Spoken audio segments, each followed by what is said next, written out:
محمد سيد المصطفى وعلى آله وأصحابه أهل الصدق والوفاء. سبحانك لا علم لنا إلا ما علمتنا إنك أنت العليم الحكيم. رب اشرح لي صدري ويسر لي أمري واحلل عقدة من لساني يفقه قولي. قال الله تعالى في كتابه الكريم: أعوذ بالله من الشيطان الرجيم. بسم الله الرحمن الرحيم. يرفع الله الذين آمنوا منكم والذين أوتوا العلم درجات. وقال النبي صلى الله عليه وسلم: من يريد الله به خيرا يفقه في الدين. صدق الله وصدق رسول الله صلى الله عليه وسلم. Yang kami muliakan segenap para asatidz, para guru, para jamaah, baik ikhwan, akhwat Majlis Hidayatul Muhtadiin, yang mudah-mudahan hadir kumpulnya kita di sini senantiasa mendatangkan rahmat Allah Subhanahu wa taala. Terkhusus yang sama-sama kita muliakan orang tua kita, penasehat kita, ketua lingkungan RW 025 yang selalu mensupport istiqomah hadir setiap malam Kamis, yang mudah-mudahan ini beliau kebaikan-kebaikan yang beliau tanamkan dimanapun dan khususnya di Majlis Hidayatul Muhtadiin, mudah-mudahan senantiasa menjadi amal jariah, senantiasa menjadi keberkahan buat beliau dan keluarga beliau, dan mudah-mudahan beliau selalu diberikan kesehatan, panjang umur fi taatillah wa rasulih. Kepada Bapak Haji Mardani RSEM SI yang kita doakan mudah-mudahan tambah berkah hidupnya, amin ya rabbal alamin. Dan juga sama-sama kita muliakan guru kita yang tadi telah menyampaikan nasihatnya, Al-Mukarram Al-Muhtaram akhina fillah, sahabat saya Al-Ustaz Teddy Kusnadi SPD. Mudah-mudahan beliau juga Allah sehatkan badannya, panjangkan umurnya, Allah mudahin segala urusan-urusan beliau, Allah berkahin hidupnya fid din wa dunyal akhirah. Dan juga hadir tengah-tengah kita ada Abang Agus, dan juga Abang Firdaus, dan juga Abang Rehan, dan juga para jamaah semuanya yang mohon maaf tidak bisa Al-Fakir sebutin satu persatu secara offline, dan juga mungkin secara online ada yang hadir. Guru-guru kita yang mohon maaf tidak bisa Al-Fakir sebutin semuanya, mudah-mudahan kita dalam lindungan Allah Subhanahu wa taala. Alhamdulillah, tsumma alhamdulillah. Ini malam kita ditakdirkan oleh Allah untuk dapat hadir kembali di majlis ilmu yang tidak lain niat kita adalah mencari ridha Allah Subhanahu wa taala. Sebagaimana dikatakan oleh Al-Imam Az-Zarnuji dalam kitab ta'limnya, bahwa di antara seseorang niat mencari ilmu adalah yang pertama mencari ridho Allah Subhanahu wa taala. Kita kesini nyari apa? Nyari ridho. Kalau udah dapat ridho, ya Allah beres sudah urusan. Ya. Kita dapat ridho dari atasan kita nih. Udah ente aneh maafin kalau ente nggak masuk kerja besok. Oh girang banget kita. Tenang, nggak bakal dipotong harian. Masya Allah. Girang nggak? Apalagi yang redha ini Tuhan yang memiliki dunia dan akhirat.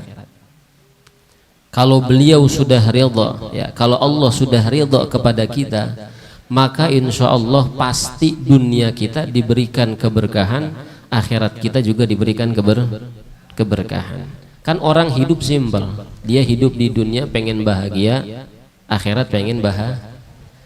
Tapi kadang cuman pengennya doang, syaratnya kagak dijalanin, ya.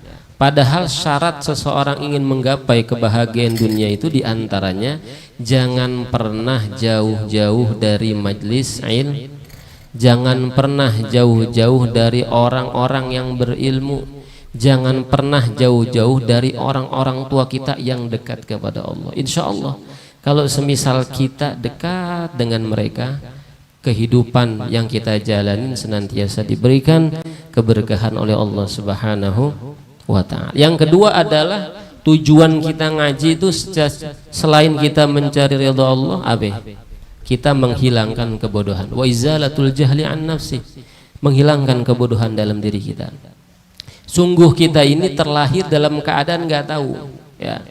Nggak ada orang yang lahir ujuk-ujuk owe-owe langsung bisa wujud kidambako. Ada nggak?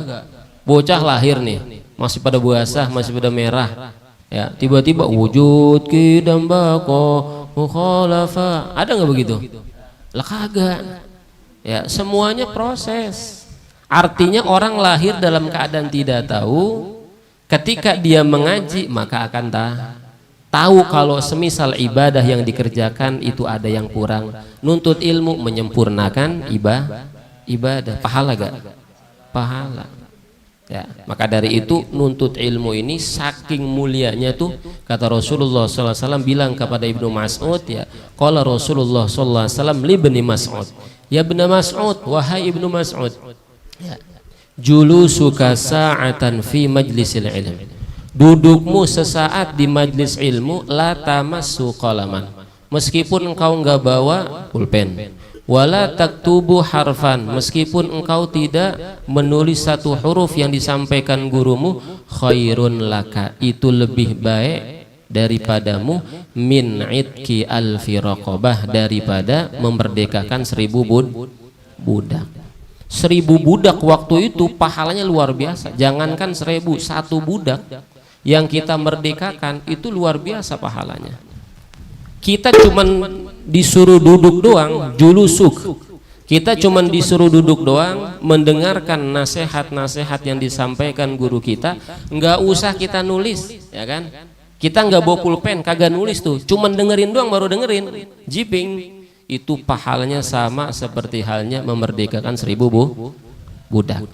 Wa nadharuka ila wajhil alim, dan melihat kita kepada orang yang alim, khairun laka, itu lebih baik daripadamu, min alfi farosin, daripada engkau memiliki 1000 kuda, ya, tasaddaqta biha fi sabilillah, yang engkau sedekahkan di jalan Allah Subhanahu wa taala. Luar biasa tuh.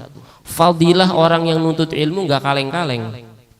Duduknya doang udah sama seperti pahala memerdekakan 1000 ngeliat kita kepada guru kita itu sama aja kita punya 1000 kuda. Kita punya 1000 kuda. Kambing aja satu paling murah 2.500.000 kan, tuh kecil banget itu ya. Lah kuda harganya berapa kuda? Mahal udah pokoknya. Sama aja kita punya 1000 kuda, tasaddaqta biha fisabilillah, kita sedekahkan tuh 1000-1000-nya buat orang-orang yang membutuh. Ya Allah, nikmat gak? Nikmat. Makanya orang yang menuntut ilmu itu sudah pasti Allah turunkan rahmat. Kalau di situ tidak melanggar daripada syariat, dia hadir benar-benar niat lillahi ta'ala, insya Allah dia keluar, dosa-dosa diampunin. Mana dalilnya? Man intaqala liyata'allamal ilma ghufira lahu qabla ayyakhtua. Siapa orang yang berpindah dari satu tempat ke tempat yang lain, tujuannya apa? Liyata'allamal ilma, pengen nyari ilmu doang. Ghufira lahu, maka dia akan diampuni qabla ayyakhtua, sebelum dia melang. Lah tadi kita udah berapa langkah? Ada yang naik motor, ada yang bawa mobil, ya kan? Untung gak ada yang bawa pesawat ya. Jauh banget berarti kalau bawa pesawat ya. Artinya langkah kaki kita ini dicatat sebagai amal ibadah dan diampuni dosa-dosa kita. Mungkin tadi pagi kita dosa sama orang tua, mungkin tadi dosa sama Allah, sholat kita lalaikan, ada yang ditinggal ya. Tapi bukan berarti itu bisa kita tutup dengan majlis, bukan. Artinya begini, dosa-dosa yang kecil yang kita tidak sadari itu bisa dihapus. Tapi dosa yang besar kita harus tubu ilallah, kita tetap harus bertobat kepada Allah Subhanahu. Bukan berarti ente bilang begini, oh berarti kalau hadir di majlis ilmu gua gak usah sholat, ente malah salah begitu ya. Kewajiban sholat itu tetap wajib ya, nggak ada istilahnya diganti, gua dong badalin, emang khotib badalin, emang Bilal dibadalin, lah kagak bisa sholat dibadalin ya. Aneh kayaknya meriang banget, badalin dulu dong. Kagak ada ceritanya sholat bisa diganti, tetap kewajibannya sampai dia meninggal bahkan orang yang sakit aja itu masih ada kewajiban, benar. Cuman caranya kalau dalam fikih itu beda sama orang yang sehat. Orang sehat diri, orang yang sakit boleh duduk, duduk kagak kuat berbaring, berbaring kagak kuat boleh isyarah mata, ya kan? Isyarah mata nggak kuat pakai hati, hati udah kagak kuat ya udah, berarti udah mati. Berarti selama kita masih hidup wajib sholat ya. Jangan sampai kita bilang ini, malas banget aneh sholat, agak sholat dulu ah. Lah jangan begitu. Sholat mah tetap wajib. Ya. Kalau kita nggak bisa di awal waktu karena kita mungkin lagi ada urusan, tapi jangan sampai kita kan sholat kan kalau zuhur sampai asar masih ada 3 jam ya kan, 12, 1, 2, 3 dah gitu ya. Ya paling banter-banter sangar-sangarnya kita 2:30 gitu ya. Artinya jangan sampai kita tinggal, kita latih dulu tuh ya. Mungkin anak-anak muda yang ini artinya dia belum bisa di awal waktu, jangan sampai kita tinggal. Pak Ustadz bagaimana kalau kita tidur? Nih tidur lain cerita nih. Makanya dalam fikih ini menariknya begini, a'dzarus shalah ya ithnani ya. Jadi udzur sholat itu ada diantaranya ada 2. Tidur ya. Tidur itu adalah udzur sholat. Orang kalau tidur ya berarti dia tidak terkena dosa selama tidurnya ini benar. Artinya benar itu tidurnya itu sebelum waktu masuk waktunya sholat. Kalau udah masuk waktu sholat dia bilang aneh tidur dulu udah azan, ntar bangunin lah itu mau 12. Sholat dulu tong, sholat dulu baru tidur ya. Berarti kalau dia tidur sebelum waktu azan dan dia punya azam, punya niat, Bismillah ya Allah saya tidur ngelayap bentar aja ya Allah ya saya niat pengen bangun nanti pas azan saya bangun. Akhirnya kagak bangun, kecapean karena habis nganuin sapi kan 10 sapi dia ngerjain sendiri ya, kambing dia yang gotong sendiri kan capean kali ya. Akhirnya bangun udah sore, ya Allah johor kagak ya, buru-buru sholat tuh. Jangan sampai kita bilang udah ya, orang kalau sekolah kalau udah telat juga udah nggak ada gurunya lah, bukan begitu ya. Kalau sholat tetap wajib dulu. Sahabat Bilal dengan Rasulullah SAW tuh ketika ada di Gua Hiro ya, ketika ada di suatu tempat itu Rasulullah pesan, ya Bilal ya ini kalau semisal nanti sudah masuk waktu subuh bangunkan saya. Kata Bilal apa? Ya Rasulullah, ana malam hari ini kagak tidur ya Rasulullah, pengen qiyamul lail, pengen ana hidupkan sampai semalam suntuk. Masya Allah Bilal terlalu pede dia ya. Akhirnya Bilal habis ibadah berapa rakaat tuh ketiduran. Bangun apa kata Rasul dalam hadis? Tidaklah membangunkanku kecuali sinar matahari. Berarti kan udah waktu matahari. Nah ini menjadi apa namanya? Menjadi pelajaran buat kita sebagai umatnya. Artinya kalau sholat udah lewat bukan berarti kita nggak boleh sholat. Wajib sholat. Nama sholatnya adalah sholat kodo. Sholat yang kita tinggal tuh berarti sholat di luar waktunya. Apa kata Rasul? Ya udah kalau begitu kita sholat. Tapi Rasulullah kodonya cuma sekali. Itu kata Gus Baha. Kalau kita kan kodonya berkali-kali kadang ya. Nah jangan dipakai begini ya. Nah, kalau bisa habis kodo ya kita istighfar ya kan. Ya Allah ya niat emang tadi malam ya kan. Kalau yang lebih parah lagi udah kagak tidur, melek matanya, dia sengaja ninggalin. Nah ini yang repot. Nah ini kan sadar dia. Padahal yang ngasih makan Allah, yang ngasih rizki Allah, yang ngasih nafas coba kita tekep hidung kita, mulut kita ya. Gimana rasanya? Lah gak bisa napas kita. Kan yang ngasih napas Allah.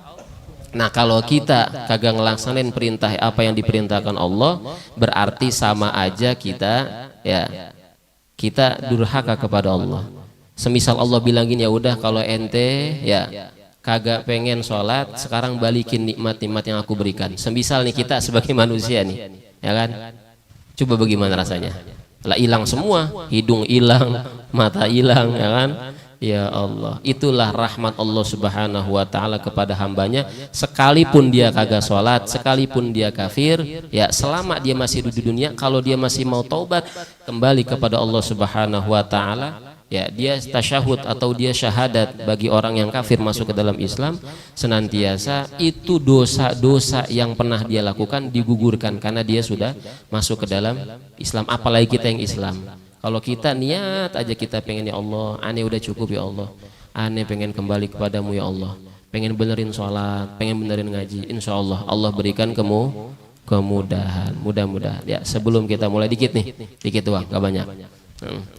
Kita Fatihah buat Al-Imam Syahzar Nuji dan guru-guru kita Ki Abdul Karim, Ki Marsudan, Ki Murus Ali, dan juga Sahibul Bekasi, Ki Nur Ali, Ki Muhajir, Ki Amsal Ad-Dari, Ki Habib Saleh Bekasi, Usulihim wa Furuhim. Anallahu yaghfir lahum wa yarhamhum wa yudi'u 'anhum barakatuh asrarihim wa anwarihim wa 'ulumihim wa nafa'an fil. Wa ila hadratin Nabi Al-Fatihah. A'udzubillahi minasyaitonir rajim. Bismillahirrahmanirrahim. Alhamdulillahi rabbil alamin arrahmanir rahim maliki yaumiddin. Iyyaka na'budu wa iyyaka nasta'in shiratal mustaqim shiratal ladzina an'amta 'alaihim ghairil maghdubi 'alaihim waladdallin. Rabbighfir lana wa liwalidayna amin. Kemarin sampai al-ilmu min syartihi liman khadamah ayyaj'alan nasa kulluhum khadamah. Intinya begini, orang kalau punya ilmu, orang lain itu mesti akan berkhidmah kepada orang yang punya ilmu. Nah, ilmu ini sudah menjamin, apa kata ilmu? Ya dunya ukhdumi man khodami. Wahai dunia, layanilah orang yang pernah melayani aku. Itu kata ilmu bilang kepada dunia. Jadi jaminan orang yang punya ilmu, itu jaminannya orang lain akan tertarik hatinya kepada orang yang punya ilmu. Betapa luar biasanya ya. Ilmu mulianya sampai ilmu sendiri bilang kepada dunia nih yang kita injak, yang kita serang dudukin, ya dunia ukhdumi man khodamani, layanin orang yang pernah melayani aku di dunia. Jadi nggak usaha, makanya sering Buya sampaikan, guru-guru kita sampai, orang yang tuntut ilmu jangan takut fakir, jangan ya. Orang yang kagak ngaji aja Allah kasih rezekinya banyak, apalagi orang yang ngaji, yang sudah pasti dia ngejar ridhonya Allah ya. Pasti orang yang ngaji Allah berikan dua, dunianya bahagia, akhiratnya bahagia. Makanya ente jangan khawatir, apalagi yang pada pengen mondok ya kan, Fadli ya, Edlia, semangat li ya, niatnya ditata dari sekarang, niat nuntut ilmu ya, pengen cari ridho Allah ya, jangan pengen cari duit doang, jangan ya. Pokoknya kiriman jangan banyak-banyak li, ente kudu banyak puasa ya, biar cakep ya. Iya. Jadi orang yang semakin banyak ujiannya itu semakin diangkat derajatnya Allah. Makanya tadi kata guru kita apa? Kalau bahasa syairah begini, biqadril kaddi tu'tal ma'ali. Sesuai kadar kesulitan kita, itulah nanti yang kita akan diberikan hasil dari cita-cita harapan kita. Ya, sesuai dengan kadar kesulitan kita nih di dunia, pasti Allah akan berikan cita-cita yang kita harapkan. Kita pengen apa? Pasti orang yang capek banget, udah pasti hasilnya luar biasa. Capek kerja nih dia nih, kagak pernah dia absen selama 10 tahun. Wow, jadi bos dia, yang pemilik itu, benar gak?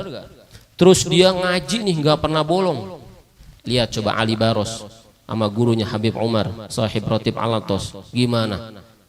Dia dapat ridho dari gurunya yang ketika lagi mijitin tuh, dalam kitab Al-Qirtos diceritakan tuh, dia lagi mijitin, datang tamu agung, siapa? Nabi Khidir. Disuruh semua santri-santrinya, no temuin no ya, temuin tamu saya, orang luar biasa, Nabi Khidir.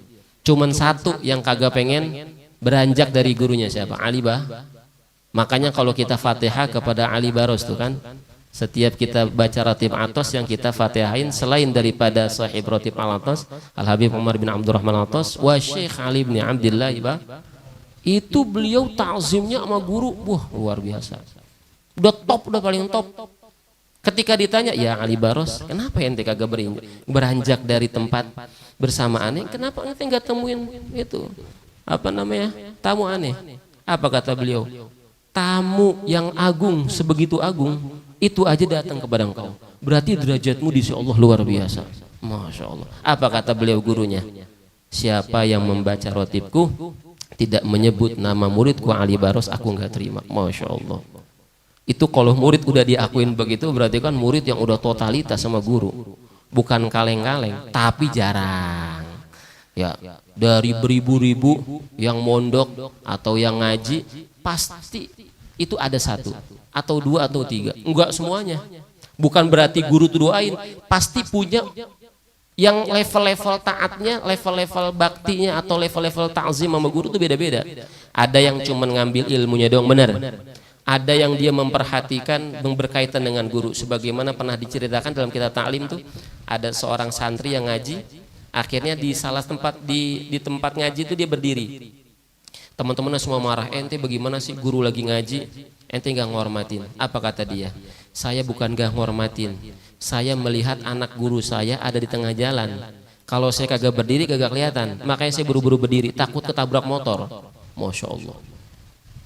Ya, jadi bukan hanya guru. Nah ini kita dapetin ya di pesantren kita, di tempat kita ngaji dulu di Kediri itu kita dapetin. Artinya bukan hanya kiai yang mengajarkan ilmunya, tapi putra zuriyahnya kita hormatin. Karena di antara keberkahan ilmu, selain kita mengambil istifadah kepada guru kita, tidak lupa beliau punya istri, beliau punya anak, beliau punya abah, orang tuanya. Kita nggak mungkin bisa ada di sini kecuali orang tua kita. Artinya itulah yang salah satu menyebabkan keberkahan ilmu seorang murid ketika dia bisa berkhidmah kepada orang yang punya ilmu, siapapun ya yang kita anggap itu guru, kita berkhidmah ya. Kayak Rehan, beliau ini dulu ngaji, dulu mau sekolah di Nur Huda, sekarang beliau ikut Habib Umar Habib apa? Umar Al-Hinduan. Beliau khidmah sama Habib Umar Al-Hinduan. Ya, udah lama saya nggak ketemu dia. Ini dulu anak Nur Huda nih, Nur Hud. Ya, sekarang luar biasa. Ya, dulu dia tidur mulu di Nur Hud ya. Sekarang ngikut Habib Umar Al-Hinduan. Habib Umar Al-Hinduan pernah hadir juga ke majelis kita. Malam Sabtu dulu ya, ingat gak? Ya, terus kata beliau jangan lupa malam Senin hadir juga majelis saya. Saya nggak hadir ya Allah. Kita punya ini nih, punya utang sama beliau. Ntar kita hadir ya. Berketepatan emang mana ada ceramah juga ya. Insya Allah kita doain guru kita Habib Umar Al-Hinduan mudah-mudahan sehat ya. Sampaikan salam saya beliau, salam takzim.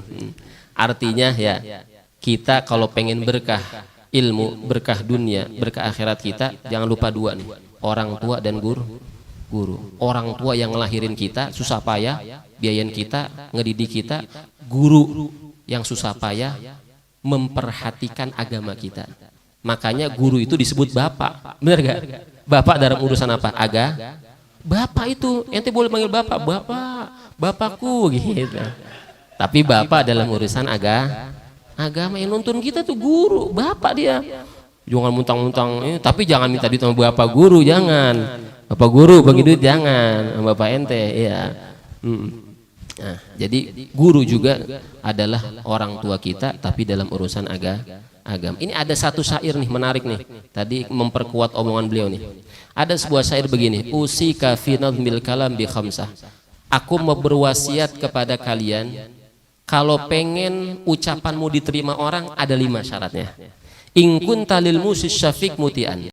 La taghfalan, jangan engkau dengan hal yang 5 ini. Apa yang pertama? Sababal kalam waqtahu. Yang pertama, sebabnya kamu ngomong itu nanti efeknya apa? Orang kan kadang kalau semisal ngomong itu kan harus dipikir dulu. Sebabnya dia ngomong ini kira-kira orang bagaimana nih nanti setelah kalau gue ngomong, sakit hati, baper, atau dia berpikir. Makanya kalau semisal orang yang beriman ketika dinasihatin dia berpikir. Tapi kalau orang yang munafik, ya, orang yang imannya setengah-setengah ketika dikasih nasihat dan itu benar, pasti dia bilang, wah, gue mah ini mulu nih, diomongin mulu. Padahal itu nasihat. Jadi yang pertama yang ketika kita pengen didengerin omongan kita ini, sababal kalam waqtah. Jadi sebabnya kita ngomong ini efeknya apa? Kalau efeknya baik ya kita omongin. Makanya sebelum kita ngomong ayak dulu pikirin. Kalau kita nih, ente contoh jadi HRD. Karena ente kan bagian nanya gitu kan. Itu kan kudu pinter ngomong. Ya, nanya yang sekiranya pertanyaan yang harus ditanya. Nggak mungkin nanya, ente tadi udah makan belum? Kan nggak mungkin kan? Pasti tanya bagaimana, ya namanya siapa dan lain sebagainya. Begitupun sama orang pengen ngomong, pengen ceramah, coba tanya guru kita, tanya orang-orang pada dakwah. Nggak mungkin dia asal ngomong, nggak.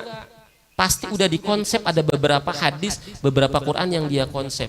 Yang ketika dia ngalor ngidul kemana-mana, pasti dia balik ke konsepnya. Itu yang pertama. Yang kedua, wal kaif, caranya, cara dia ngomong. Ya, jangan lupa caranya. Cara dia bagaimana nih? Ya. Kalau terlalu kasar, kira-kira orang mau nggak dengerin? Kan nggak. Lembut. Kita ajak puterin dulu kemana? Kayak kita ngajak bocah biar tidur kan kita puterin. Bang Agus paling luar biasa nih sama bocahnya dia. Sampai ke menara diajak bocahnya itu luar biasa berarti dia. Triknya udah tahu dia, urusan bocah dia kalah saya. Masya Allah, sampai tidur-tidur anaknya. Ya Allah. Ya. Yang ketiga nih welcome, ukuran kita. Ukuran kita ngomong nih sama bocah rada kecilan kan beda, sama bocah yang rada gede. Nggak mungkin guru SD sama guru SMA sama ukuran kadar ngomong, nggak mungkin kan? Pasti dibedain nih. Oh SD nih. Ayo selamat pagi anak-anak, selamat pagi Bu Guru. Coba SMA begitu kita. Selamat pagi anak. Lah, Bu, itu udah gede Bu. Nah, kan nggak bisa kan? Ukurannya itu yang menjadi masalah. Ya. Makanya kita kudu tahu siapa lawan bicara kita. Enggak semuanya itu bahasa itu sama. Ya kan? Tadi apa yang disampaikan guru-guru kita ya? Kita ngomong sama guru rada beda, ya kan? Sama orang tua kita beda. Sama teman kita santai. Oi, mana nih woi? Kapan mabar woi? Gitu kan ya. Santai ya. Lah kalau sama guru kita begitu, woi, guru mabar lah. Woi, lah, ente diomelin begitu. Kagak ada adab begitu. Sama Habib begitu lah, kagak ada adab. Harus tahu ukurannya. Wal makan, tahu tempat. Ya, guru kalau udah angop, ya berarti udah ngantuk. Jangan ngajak ngobrol terus. Ya, tandanya kalau udah mulutnya tutup begitu udah ngop. Jangan, Sat, gimana Sat ya? Ente ajak ngobrol tuh lah. Yang ada bosan. Ya. Terus juga tahu tempat kalau kita sebagai pembicara untuk membicarakan kepada orang lain agar orang lain dengerin omongan kita kasih saguan apa kita sajiin apa air ya kan. Kadang makanya kalau meeting tempatnya keren-keren kan. Orang kalau kerja nih ya kan. Kita di mana nih ya pembahasan rapat kita ya? Oh di rumah makan ini aja nih, Masya Allah. Di rumah makan kayu ringin, Masya Allah. Di balik deket pohon ceri situ bawah, Masya Allah. Enak banget ada kopi sama udut ya, Masya Allah. Ya kan? Iya, kudu tahu tempatnya. Lah, orang kalau main ngomong aja diomelin orang, tempatnya tahu ya. Kalau ada air kasih air dulu, dia biar adem dulu tuh tenggorokan ya kan ya. Iya, kasih ada gorengan, kasih gorengan biar berminyak dikit. Nah, yang terakhir adalah jami'an. Itu empat-empatnya digabung jadi jami'an, jadi semuanya tuh. Insya Allah. Kalau syarat 5 itu kita penuhi, ngomong kita enak udah. Ya, ngomong kita enak dan didengar orang. Jadi kita kudu tahu nih siapa lawan bicara kita. Oh Uwi, ya lawan bicaranya berarti masalah spare part ya kan. Terus Agil berarti masalah kuliner ya kan. Kudu tahu ya kan. Apalagi nih Gias berarti permobilan ya saya. Bang Agus perfevan gitu ya. Pokoknya kita kudu tahu. Kalau dia lagi bahas apa kita jangan ngalor ngidul kemana-mana. Ya. Nah itulah bagaimana cara kita ketika berbicara ini didengar orang lain. Mudah-mudahan kita semua diberikan sehat afiat panjang umur, diberikan keistiqomahan dalam taat ibadah kepada Allah Subhanahu wa taala. Fatihah. A'udzubillahi minasyaitonir rajim. Bismillahirrahmanirrahim. Alhamdulillahirabbil alamin. Ar-Rahmanir-Rahim. Maliki yaumiddin. Iyyaka na'budu wa iyyaka nasta'in. Shiratal ladzina an'amta 'alaihim. Amin.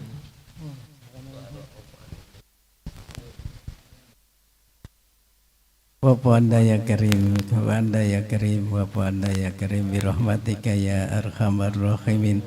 Allahumma bihaqqil Fatihah, bi syirril Fatihah wa bi karamatil Fatihah. Ya barijal ham ya kasibal gum ya man ladi wa yaghfir lahu wa yarham. Allahumma ahsin akibatana bil umuri kulliha wa ajirna min hijid dunya wa adzabil akhirah. Dawahum biha subhanakallahumma tayatum biha salam wa akhiru dawahum anil hamdulillahi rabbil alamin.